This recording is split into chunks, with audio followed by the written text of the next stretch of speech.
Askofu wa Kanisa la Kipentekoste la MMPT Jimbo la Geita, Fidosi Lilakoma, amewasilisha dira ya miaka 5 itakayolenga kuimarisha utendaji na mshikamano ndani ya kanisa hilo. Miaka 5 ni furaha yangu kuona misheni zikizaa misheni zingine ili kuleta picha halisi ya ukuaji wa kazi ya Mungu kutoka jimbo hili. Ikumbuke kuwa Kanisa la Pentekoste lina miongo zaidi ya 9 kuelekea miongo 10 tangu kuanzishwa kwake.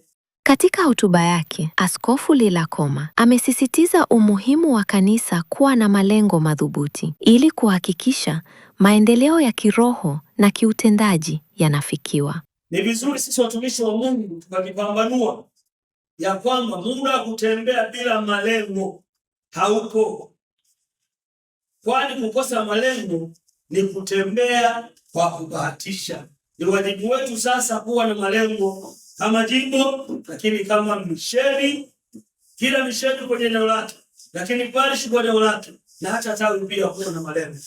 Hotuba hiyo imetolewa katika mkutano mkuu wa mwaka uliofanyika tarehe 20 hadi 21 Machi mwaka 2026 katika kanisa la MMPT Jerusalem Katoro. Baadhi ya wajumbe wa mkutano huo wamesema hotuba hiyo imetoa mwongozo muhimu wa utumishi kwa kipindi cha miaka 5 ijayo. Mkutano wa leo ulikuwa mzuri sana na nimeona uwepo wa Mungu ukiwepo ndani ya kikao hiki, hususan askofu wa jimbo letu la Geita ametoa hotuba nzuri sana, ambayo hotuba hiyo imenikumbusha miaka ya nyuma Pentekoste ilipozaliwa, ni namna gani watu walikuwa wanasikia wito ndani na kufanya kazi kwa nguvu zote. Amesema hotuba nzuri, ikanikumbusha miaka ya wazee wetu ambao wameshatutangulia mbele ya haki, lakini sana amesisitiza neno umoja, kwamba tuwe na umoja, tuwe na mshikamano, kwamba tukiwa na mshikamano mambo yote yanawezekana. Nimekuwepo leo katika kikao hiki ambacho ni kikao cha mwanzo kabisa cha mwaka, ambacho kwa ujumla mimi kwangu kimekuwa ni baraka. Tangu tumeanza kikao hiki, kwa kweli tumekuwa na ajenda za kutosha, na zote askofu amezieleza vizuri, tumezielewa. Lakini pamoja na kuzielewa, yako mambo ambayo mimi kwa kweli binafsi nimesikia kwamba yamenigusa, hususan pale alipozungumza habari za na kitu amekizungumza ambacho kinaitwa migogoro.